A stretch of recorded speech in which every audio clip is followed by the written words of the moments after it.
So today's lesson, we're going to be in Tunisia. Tunisia is on the North African coastline, North African Mediterranean coastline, and it's positioned strategically almost right in the middle of the Mediterranean. Across many, many years, Tunisia has been attractive to almost everybody of a seafaring bent because it has deep harbors and it's centrally located, so it's an easy thing to stop over there and move on. As a country, it seems like one marauding culture after another made their way into Tunisia and made Tunisia their own, not the least of which were the Romans. Anyhow, Tunisia is a great country, but most of it is desert. And the population in the desert is mostly the Berber population, and they have a very distinctive style of cooking and eating. Skewered meats and flatbreads that are roasted over open fires. But there is a developing cuisine along the coastline that I think is delicious. The seafood is great. And most of the meals, whether you're in Tunisia or any other of the North African countries, will begin with the small dishes known as meze. Every country in the Mediterranean seems to have some expression of small dishes. Tunisia is no exception. It seems a little intimidating that you would have to make not one, but 2 or 3 different salads to start a meal, but they're simple and easy to prepare, and so I'd like to show you 3 here very quickly. The first is going to be zucchini with chermoula, and chermoula is a pervasive condiment that you'll find in Tunisia and Morocco both. Think of it as a vinaigrette with a lot of cilantro and a lot of parsley, and then spicy with cayenne and cumin and paprika. And you're not too far from the mark. I'm going to take these zucchini and let me cut them first in half, and then I'm going to cut them into quarters. And I want to take these and just cut them into a nice, interesting shape. I'm going to go back and forth at an angle so we get something that is at once attractive to look at, but uniform so that it cooks evenly. Sometimes carrots are cut like this, and when they are, it's called a roll cut because you leave the carrot whole and you just roll it 90 degrees before you make the next cut. I have a pan on the heat.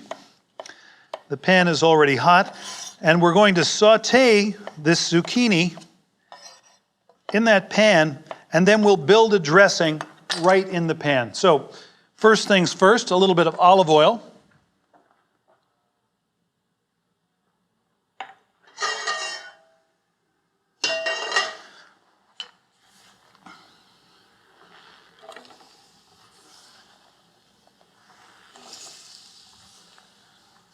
While these are browning, I'm going to chop some herbs here. I've got cilantro and parsley, and both of them are important in chermoula. So gather these herbs all up into a tight bundle, and then we'll chop through them once, and that will get them all under control. Keep track of your fingertips. I know what I'm talking about. And just chop it so it's uniformly fine.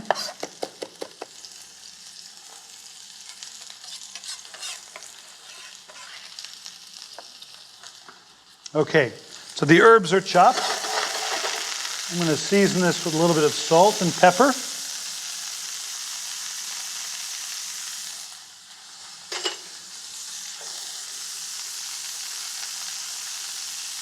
And I would leave it alone. I wouldn't worry it too much until you begin to see just a little bit of browning.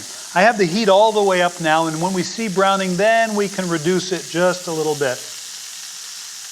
So as you see the first signs of browning, and you can see these are beginning to brown nicely, I'm going to introduce a little bit of onion, and I've chopped it very fine so that it will cook almost instantly.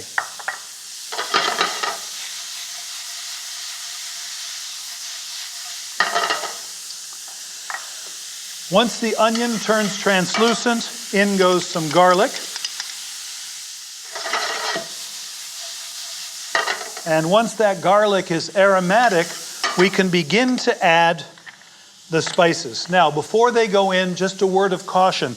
In a hot pan, spices will burn very, very quickly. So you can turn the heat down just a little bit, and I would have some liquid that you could add to the pan just to stop that intense heat. I've got a little bit of water here. In addition to cooling the pan, it will help the zucchini cook to tenderness. So here we go. I'm going to add first some cumin, then some paprika, and a little bit, not too much cayenne.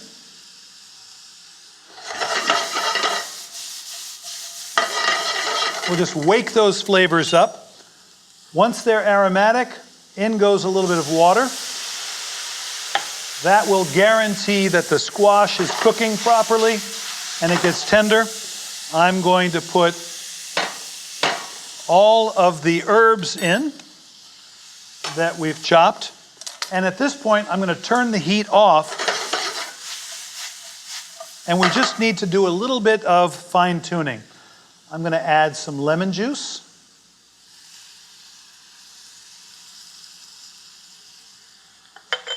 It looks a little dry, so a drop or two more of olive oil.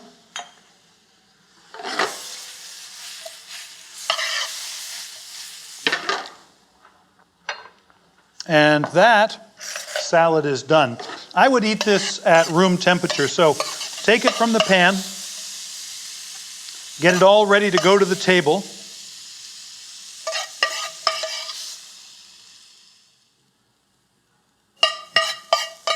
And there's one of our 3 meze ready to go. The second that I'd like to show you is almost simpler. I've got some carrots that were cooked in boiling salted water with a clove or 2 of garlic, and I'm just going to crush them a little bit with a fork, with the back of a fork. If you have a potato masher, that would work as well. I like to create sort of a rough mash of carrots. I don't want a puree, certainly. And that looks good to me right there.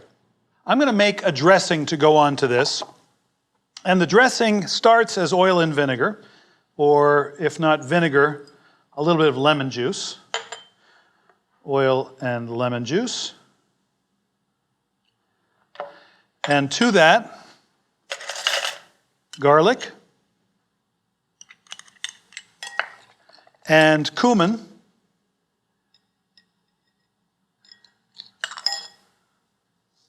Salt. And here's an interesting ingredient. This is called harissa.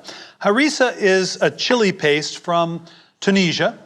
It is primarily dried chilies that are rehydrated and pureed. There's garlic in there, there's coriander seed, and there's caraway. And you can buy it at Mediterranean groceries. It comes in a jar, a can, or a tube, and you squeeze out as much as you need for the dish that you're preparing. It's a flavoring agent. It's not a condiment in its own right. So as an example, if I were serving a stew and I wanted to add harissa, what I would do is take the harissa, add a couple of ladles of the broth from the stew, stir it together, and that could go to the table as a table condiment. But as it is, it's meant as an ingredient. So be a little bit careful. It can be spicy. And we'll add that. And just to tie this dressing all together, I saved some of the cooking liquid from having boiled these carrots. Here it is right here, a little bit sweet and viscous. And we'll add that and pour it over our carrot salad.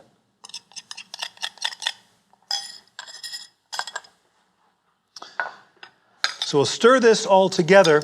And there's 2 other elements that I like to add to this salad. One of them is olives, black olives. The other is a little bit of feta cheese that is crumbled. And I like to leave it in recognizable pieces.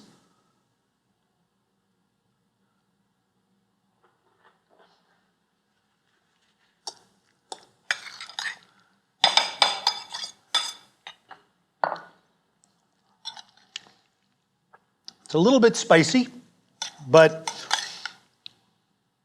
I think in as much as we're only having small portions of this, a little bit spicy is all right. All right, there's the second of our 3 meze, and I'm going to set that over here. And we'll move on to the last. This is a fennel salad, a shaved fennel salad that is flavored with preserved lemon. Now, if you've not seen this particular piece of equipment, this is called a mandoline, likely because it looks as though I'm playing a mandolin when I slice. There's a very sharp blade here, so you want to be a little bit careful of it. And it's set so that I can shave this fennel very, very thin.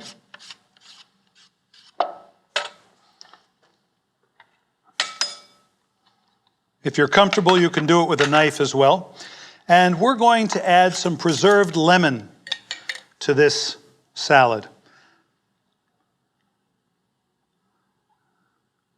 And here's another.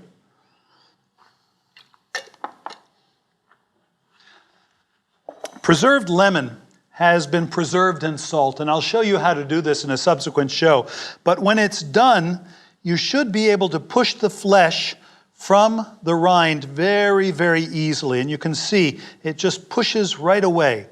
That's one indication that your preserved lemons are ready to be used. The other is that the flesh of the skin is no longer white and chalky the way you would expect from a fresh piece of citrus, but instead becomes a little bit translucent. So I'm going to cut this very, very thin because it's kind of salty, and we'll add it to our salad. Preserved lemon is interesting because in a culture like Tunisia, where for religious reasons they don't consume alcohol, you need a way to make your food sour. And lemons certainly come to mind, but they're a seasonal crop, so preserving them in salt makes them available the whole year long. But slice them very, very thin, very thin. So this is going to be the rind of a single preserved lemon. It's a little counterintuitive. You might think that you use the meat on the inside, but no, it's really the rind that you want to be using. The meat can be squeezed and you can get a liquid that's a little bit salty and lemony out of it. And I think we might include a little bit of that liquid in this salad here. All right, I'm going to season this with some salt. Be careful with the salt because the preserved lemon themselves have a good deal of salt. I'm going to add some pepper. I'm going to chop up some cilantro to add to our salad.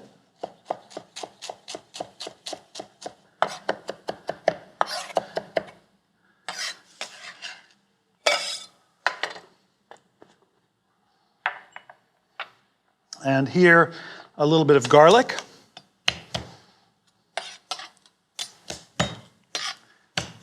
I'll just make this garlic into a paste and we'll add it to the bowl.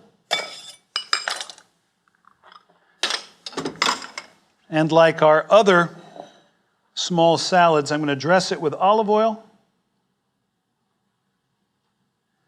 And I'm going to dress it with a little lemon juice. And that's all we need.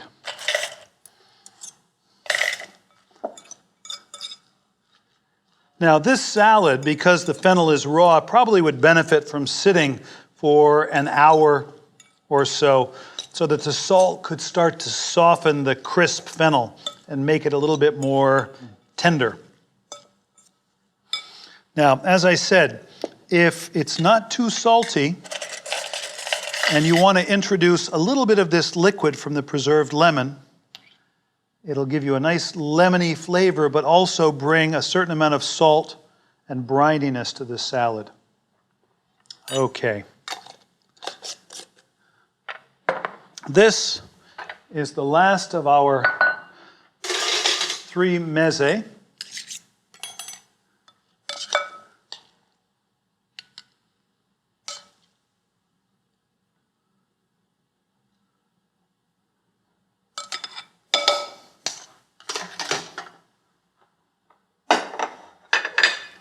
All right, here are our meze. This is a great way to begin a Tunisian meal. and really a traditional way to begin a Tunisian meal. But more than that, this is a healthy way to begin any meal. Look at the amount of vegetable matter that we have added to this meal, and it's only just begun.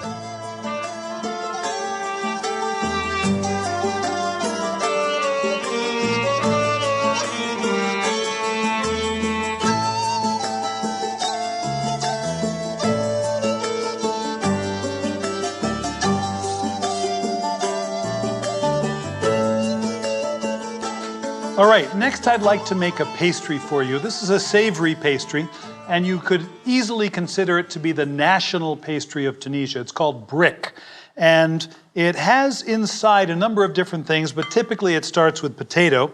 I've got some cooked potato here that I'm just gonna rice right into the bowl, and then we're gonna flavor that potato with a number of different things. Here's some canned tuna. This is tuna that was packed in olive oil. I've got some onions that are diced fine. I'm going to put capers in here. I've chopped them up a little bit. Parsley. And we've already been introduced to harissa, and I'm going to flavor this with some harissa. So let's stir this all together. This is a pretty typical filling, but you'll see esoteric versions of this that have fillings that include things like lamb brain and anchovies and other vegetables. This simpler one I like. The other thing I'll tell you is that it's not uncommon for these fillings to contain egg. But before we put any egg in, I'd love to taste this.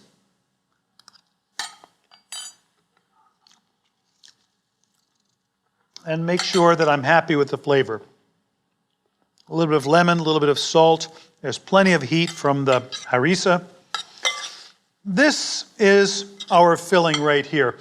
Let me show you the pastry that we're going to wrap this in. This is called brik pastry, and it's a very thin paper or pastry. It's made by taking a dough, a very moist dough, and dabbing that dough on the back of a hot surface, on the back of a hot pan, and the dough sticks to it, and then when it's cooked, it's peeled away as you see it right here. So this is brik pastry. You can find it in the freezers in Mediterranean groceries, maybe even in a grocery store that you've got. It's not uncommon on the streets to see this potato filling be put in here. They will crack an egg into the hollow of that filling and then simply fold the whole thing over like that and lower it into the hot fat to fry. The egg will spill out a little bit and seal the edge, and by the time it's golden brown on the top and the bottom, the white of the egg will have set and the yolk will still be liquid, and it'll create kind of a creamy sauce. It's a little problematic because it's easy to get egg yolk right down your shirt. So what we're going to do is we're going to actually add egg to this filling and bind it. We're going to bind it with the egg so that there's no liquid egg that can run out. Good. Now, this, while it's traditional on the streets, is pretty large. And so sometimes what you will see is they will take the dough, they will open it like this, and simply fold each of the rounded edges in this fashion. They'll put a little bit of filling in there, and then they'll fold it into a triangle about like that. That's also pretty traditional, but what I'm going to do is make what I like to imagine to be mini brik, and we're going to cut this piece of dough in half. I'm going to take a little bit of the filling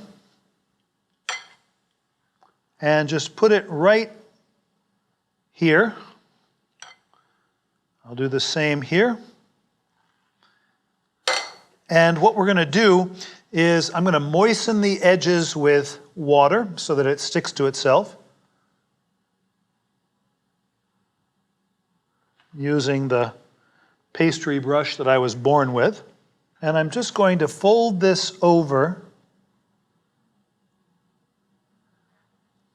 probably 3 or 4 times.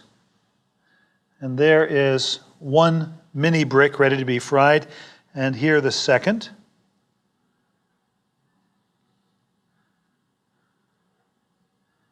Good.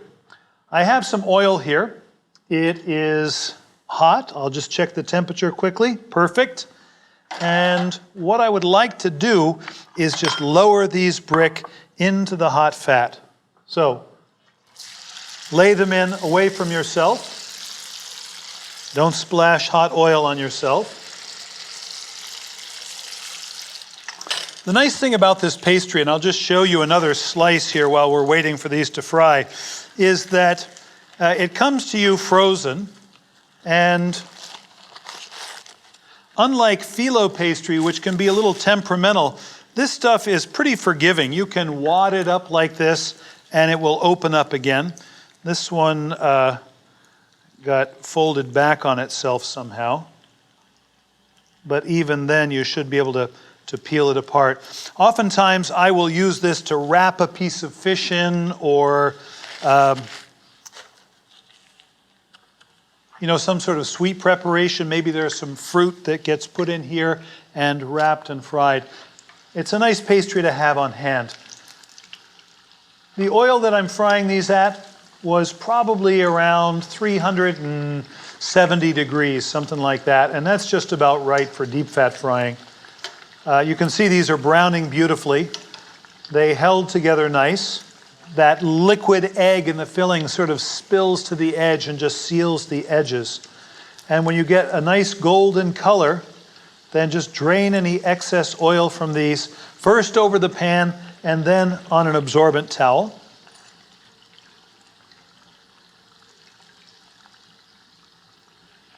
Good. The dough is so thin that you can actually see the flecks of parsley in the filling inside. It's really pretty compelling, pretty captivating to see. Well, they'll stay warm for a while, and you can certainly reheat them. I would say these are at their best, taken right from the fryer or the pan like this, and then rushed to the table. Now, like a lot of fried food, the brick benefit from a little bit of lemon squeezed over them.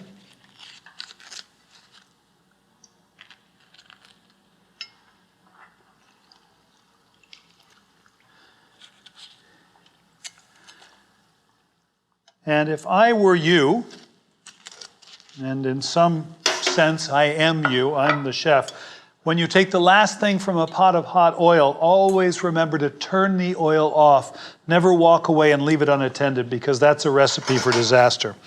All right. These final few brick are ready to be put into place.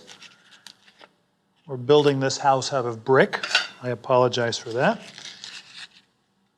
And all right, so there you have it, Tunisian brick. This is delicious. It's not that difficult to do if you have the brick pastry, and I can guarantee you people love to eat this.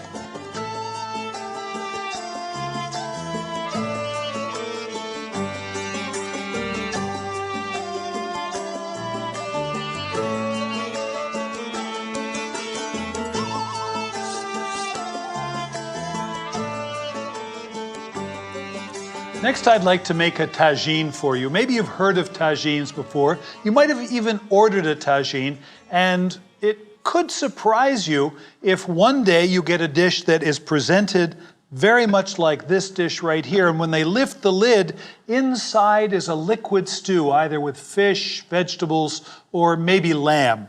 That's what you could expect if you were in Morocco. But imagine that you order a tagine in Tunisia, and you get something that comes out in a shallow, oval, oven-proof dish like this with no lid, and the contents is bound with egg and cheese. Very different So liquid tagine in Morocco, bound tagine in Tunisia. And just to underscore the difference, I thought I would make a Tunisian tagine today. All right, to begin with, we're going to saute some onions. And I've got a hot pan right here. And the onions get cooked.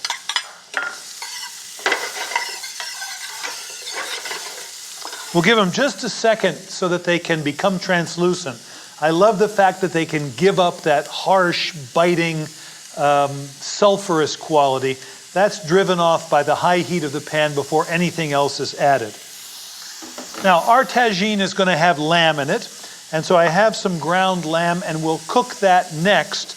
And I want to season that lamb with a selection of exotic spices. Tunisia falls on the route that was the camel caravan that brought exotic spices from the Middle and Far East all the way across Africa and ultimately up into Northern Europe. Spices that ordinarily we relegate to holiday baking, let's say. Sweet spices like cloves and ginger, like cardamom. They are so familiar in North Africa, Tunisia especially, with these spices, that they make their way into savory food as well as sweet food. So here, the onions are cooked and in goes the lamb. And I'm going to break this lamb up and we're going to brown it.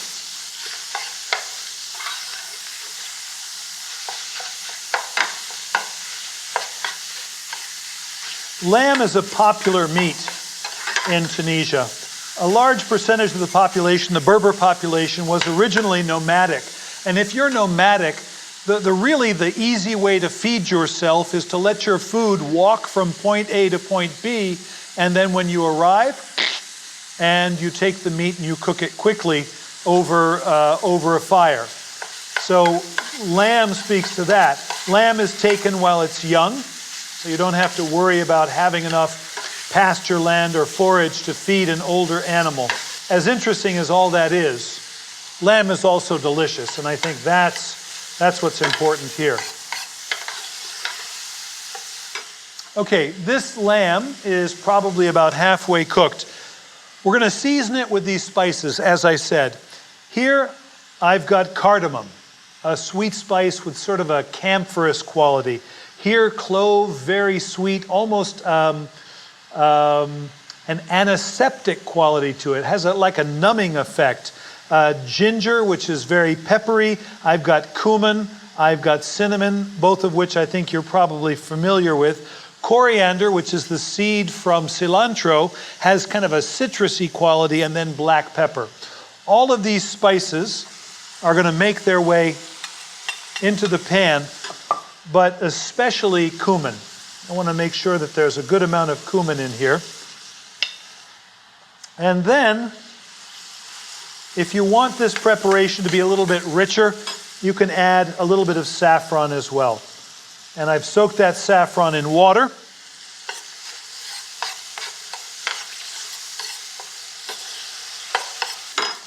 We'll season the meat with salt. And I'm going to turn it off, and I would say that is done. I'd like to let it cool. And I have some that was cooked earlier and has cooled already, and so we can move on. I'm going to oil this pan. I'll just let the oil make sure that nothing sticks. And we're going to mix together egg and some cheese. This is Gruyere cheese.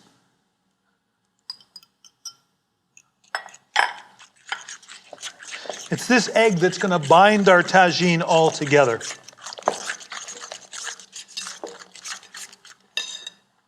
There is a little pepper there, some salt. The cheese itself is pretty salty. So these are the components that are going to go into our tagine. The meat that's been sauteed, eggs and cheese.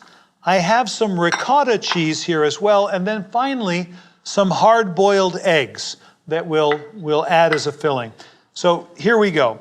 First, a little bit of the egg custard on the bottom. Once that cooks, it will create a crust of sorts. And then I'm going to put about a half of this lamb in, and we'll spread it around. Nicely seasoned. On top of that, I'm going to put some ricotta cheese, and I'm going to press some hard-boiled eggs right into this as a nice little garnish. And then in goes another third of the eggs and cheese. We'll spread that around. The rest of the lamb.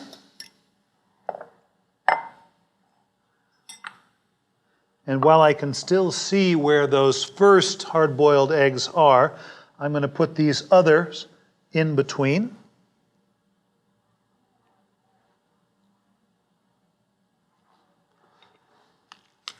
The rest of our ricotta cheese goes in. Okay, the ricotta cheese is going to be spread out. I'm just going to season it a little bit with salt and pepper, and we'll finish with the remaining third of the egg and cheese.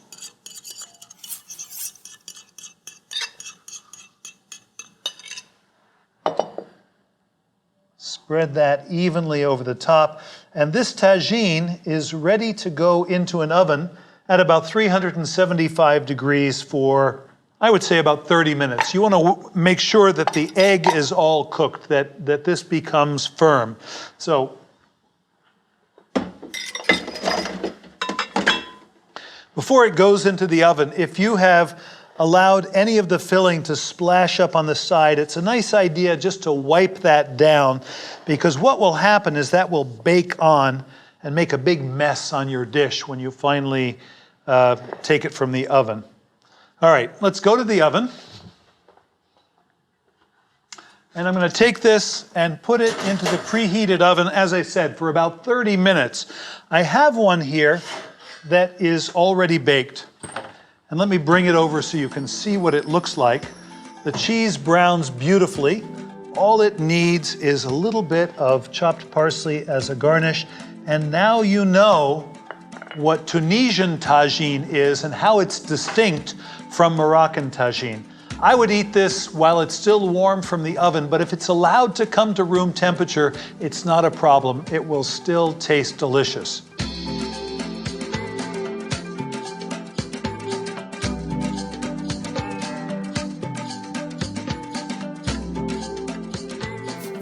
So before we leave Tunisia, I wanted to gather together all of the food that we made. We have the meze over here, the small dishes to begin the meal. Oftentimes then they would move on to something like brik, which you can find in restaurants as easily as you can find it on the streets. I made a distinction between the tagine that you might find in Tunisia and the tagine that you might find if you made your way to Morocco. This bound with egg, this more like a stew. And then I have one last dish right here. It's called chakchuka, and I just wanted to offer it up to you to help you understand one ingredient in particular. They have a sausage in Tunisia called merguez, and all of the sausage that you and I eat likely are pork sausage, but for religious reasons they don't eat pork in Tunisia. So what you will find is sausages that are made with either beef or lamb. And merguez, more often than not, I think you will find made with lamb. This chakchuka is stewed peppers and tomatoes with a lot of the spices we've seen in the other dishes. This one has the merguez in it. And just before you serve it, you crack an egg into the chakchuka. And if you take a look, I can break open these eggs and the yolk is still runny, and that becomes the garniture for this stewed pepper and tomato dish.